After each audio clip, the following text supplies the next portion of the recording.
Experience, where we inspire growth, healing, and authentic living. Welcome back. It's been about 2 weeks since my intro video, and part of that was I was traveling, preparing to travel, actually traveling, all the festivities going into Labor Day, right? And it was partly because the chaos of life and also the lack of clarity of what I wanted my first video to be, right?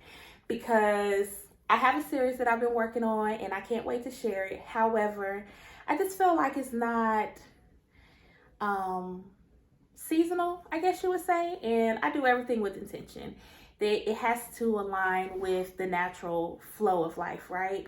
So I'm trying to rework that to either push it back to the appropriate season or recreate it for what's happening right now in the natural order of life, right? So I actually came up on this idea for this video like by helping someone that is really important and dear to me, right?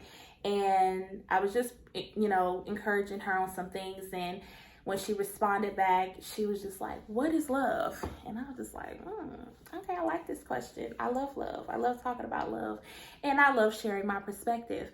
So I went to go respond, and as I was responding, it was just like, this is it. This is the first episode. How appropriate for the Agape Experience, right? And the essence of the question of what is love is the essence of Agape and what this channel represents, right? And so thank you to you, you know who you are, for asking me that. And though that question didn't come from, I don't want to say a good space, but, it's a heavy topic we were talking about. It was divine and it was aligned, and so here we are, and we're going to talk about what is love from my perspective. There are many perspectives out here. There are different experiences of what exactly that is. Sorry, my battery's getting low. So yes, when she asked the question and I was in the process of responding, it was the perfect episode. Like, it was just like, this is the first episode with the Agape Experience. What better way to kick off defining what love is from my personal perspective? As we know, we all have different perspectives, different understandings, different experiences, and neither is wrong, right? However, I want to share my experience because I feel like Agape has taught me a lot about what love is, and I want to explore that and have a conversation around it. So I have not prepared anything. This is totally off the dome from the spirit. I meant to print off the message that I wrote her to kind of reference, but I'm just going to go ahead and just talk about it. So yeah, I'm going to go ahead and jump right in. I'm going to just share what I have grown to understand what love is and how I recognize it in my life. And yeah, hopefully it's helpful for you, or it gives you some more clarity, or even challenges the way that you view love. And maybe hopefully we can have a conversation about it, right? Because this is a conversation, and I want this to be, something that we can talk back and forth about. So, what is love? The first thing that comes to me about what is love is unconditional. And I know some people will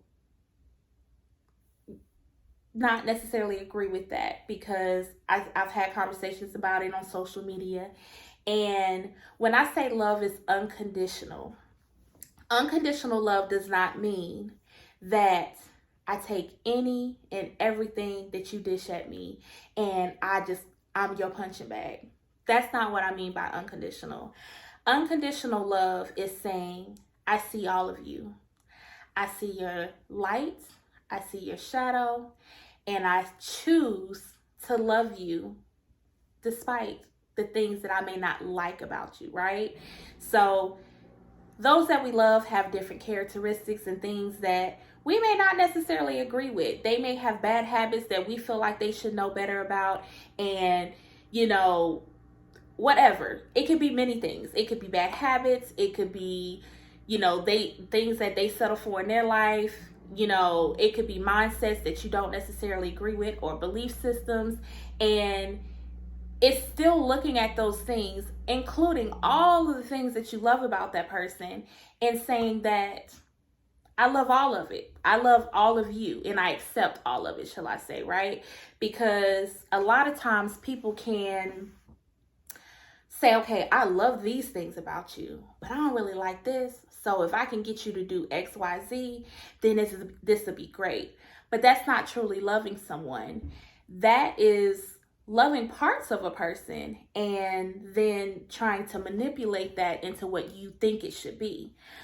But that ain't your job. That ain't our job. That's God's job. That person is on their own personal journey, their own journey of growth.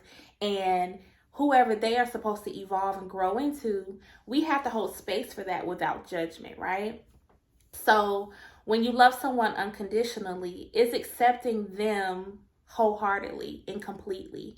And we do that, some people, we know some people out there don't do that with their children, but most people do that with their children. It ain't nothing that your child can do that will make you disown them and not love them. You may not like them sometimes, they might get on your nerves, but you don't abandon them and abandon ship.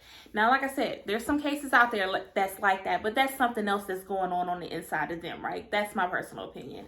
I just can't conceptualize somebody just not loving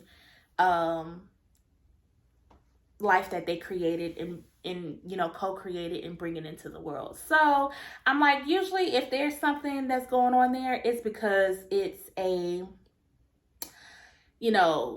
deficit on the inside of them, whether that's mental illness or emotional trauma, right? So, but that's a whole nother subject. But essentially, most people love their children despite anything else.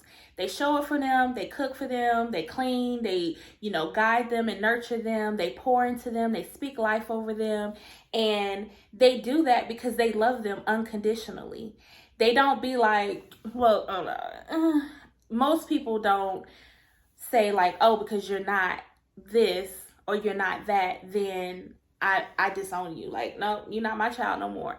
You just kind of like, ooh, I can't wait for them to grow and evolve and learn this, right? And you hold space for them because you're letting them grow as individuals and young children grow into adults, right? Whereas a lot of times in relationships, whether it's with your family, romantic relationships, or within your friendships, you then feel like, oh, this person should know better. You at an age or a place in your life that you should know better, right? And that's not always the case, because we're all children in spirit. We're all on a journey. We're all in a process.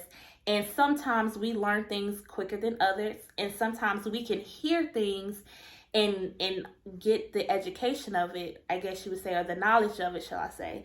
And we don't necessarily embody it. It's kind of like, knowledge is key, but no, applied knowledge is key. And sometimes individuals are not in the maturity of their journey to apply that knowledge, right? And it's just kind of like you have to give them space and understanding to discover it on their own. And sometimes that can clash with what you envision for the process, but it doesn't mean that you shouldn't love the person, right? So that's what I mean by unconditional love. Hey tribe, after going back and doing editing, I realized that this video was 30 minutes long. I kind of missed some points that I wanted to add anyway, so I will be breaking this down and adding some future videos. So we're going to make this into a series. So you can check back next week for point number 2, and I look forward to talking to you. And until then, blessings, light, and love.